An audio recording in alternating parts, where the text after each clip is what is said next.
नमस्कार दोस्तों। पिछले कुछ दिनों में एक 68,000 करोड़ रुपए के बैंक के लोन्स का डिफॉल्ट और उस लोन को राइट ऑफ किए जाने का मामला काफ़ी चर्चा में है। और ये लोन अकाउंट्स नीरव मोदी, मेहुल चोकसी और विजय मल्ल्या ऐसे इंडस्ट्रियलिस्ट से जुड़े हुए हैं। तो इस मामले को सोशल मीडिया पर लोग अपने अपने तरीके से फैला रहे हैं और अपने अपने नैरेटिव स्प्रेड कर रहे हैं और कुछ ऐसी भ्रांतियां फैला रहे हैं जिससे कि ऐसा महसूस होता है कि जैसे ये बैंक्स ने लोन माफ कर दी। इसी कारण मैंने सोचा कि इस विषय की फैक्चुअल जानकारी आपके साथ साझा करूं, जैसे कि आपको सच और झूठ में का फर्क भी मालूम पड़े और इसके विषय की टेक्निकलिटीज को भी आप सरल भाषा में गहराई से समझ पाएं। तो पहले मैं इस मामले से रिलेटेड कुछ टेक्निकल पहलू आपको बताता हूं, जिससे कि आप इस पूरे विषय को अप्रिशिएट कर पाएं। तो ये टेक्निकलिटीज आरबीआई की गाइडलाइंस और बैंकों के अकाउंटिंग स्टैंडर्ड से रिलेटेड है। अब बैंक्स जो लोन देते हैं वो उसको अपने बैलेंस शीट में असेट साइड में ट्रीट करते हैं, उसको एक असेट मानते हैं।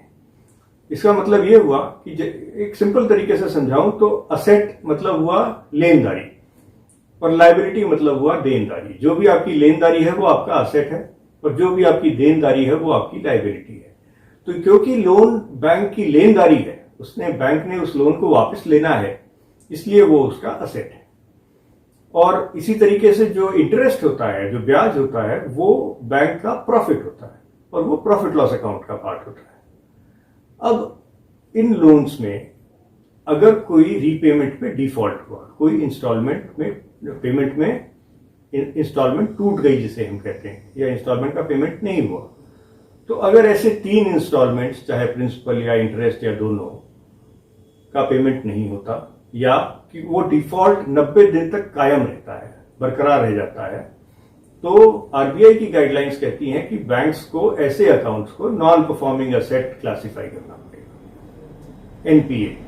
एनपीए काफी जाना पहचाना शब्द है, बट इसको थोड़ा सरल भाषा में समझाने के लिए मैंने थोड़ा आगे प्रयास किया है कि नॉन परफॉर्मिंग का मतलब क्या हुआ कि एक असेट जो कि ये लोन है, इसकी परफॉर्मेंस का मतलब पहले पता करें। परफॉर्मेंस का मतलब ये हुआ कि ये लोन जो है इसके अगेंस्ट बैंक को ब्याज मिले, जो उसकी परफॉर्मेंस है, और जो मूल है वो भी वापस आए। और अगर ऐसा नहीं होता है तो ये नॉन परफॉर्मिंग हो जाता है।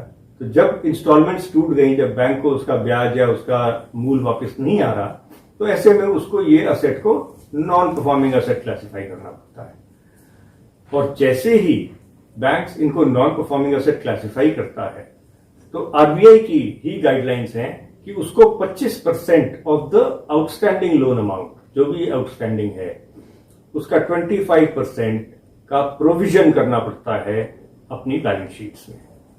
अब इसका प्रोविजनिंग का क्या मतलब हुआ कि उसको 25% ऑफ द आउटस्टैंडिंग लोन, उतने अमाउंट का ये बैलेंस शीट में दिखाना होता है कि अब इतने अमाउंट की मेरे को उम्मीद नहीं है वापस आने की। मतलब वो स्टैंडर्ड से थोड़ा नीचे क्लास का असेट हो गया।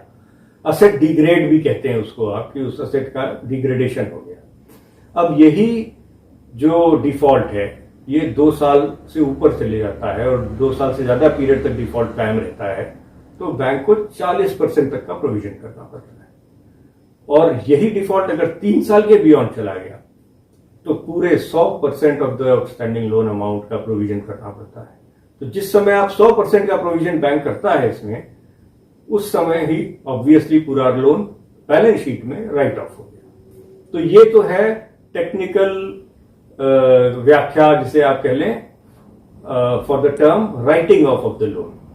तो ये प्रक्रिया सिर्फ बैंक की बैलेंस शीट तक लिमिटेड है। बैलेंस शीट में लोन राइट ऑफ होता है।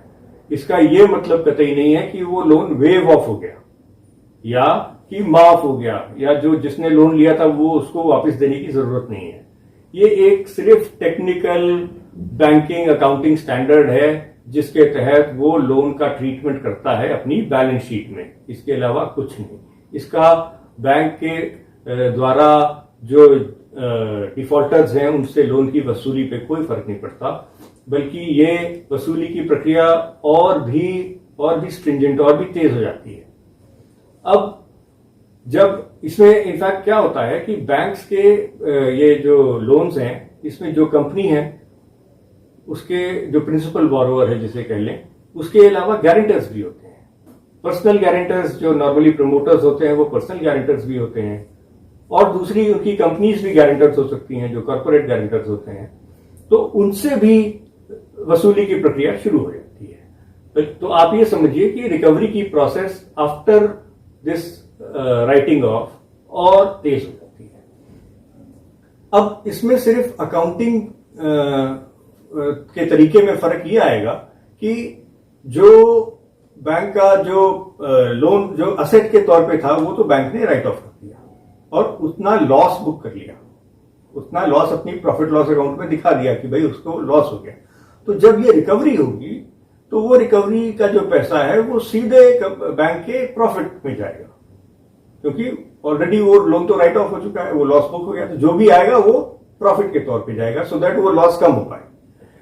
ये तो प्रक्रिया हो गई, आपको जिससे समझ में आ गया कि राइटिंग ऑफ का मतलब ये नहीं है कि लोन माफ किए गए। Writing of is a simple technical treatment of the loan in the balance sheet of the bank and nothing more.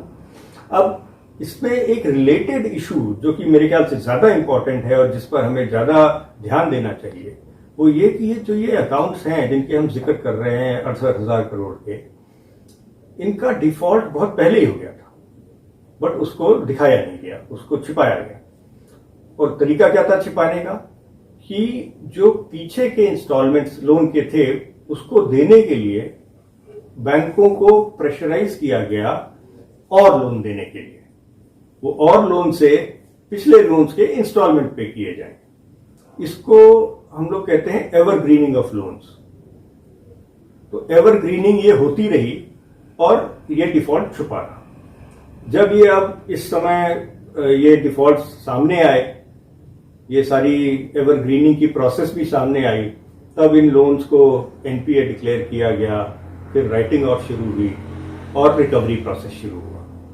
तो जो इसमें मेरे हिसाब से जो ज्यादा अहम और ध्यान देने योग्य और जिस पर ज्यादा हमारा तवज्जो और तहकीकात होनी चाहिए वो ये है कि इनको एवरग्रीनिंग कैसे अलाउ करी गई, कैसे इन डिफॉल्ट्स को छिपाया गया, ये सब जो मुद्दे हैं ये ज्यादा इंपॉर्टेंट हैं और जिससे कि शायद ध्यान बटाने के लिए, भटकाने के लिए इसको और किसी तरीके से पेश किया जा रहा है। तो मुझे उम्मीद है कि आपको इसकी वास्तविकता समझ में आ गई होगी और कोई भी कंफ्यूजन अगर रहा होगा तो वो क्लियर हुआ होगा।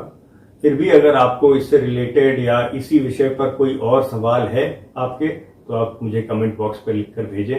मैं पूरी कोशिश करूंगा उसका उचित आंसर देने के लिए। बहुत बहुत धन्यवाद। जय हिंद।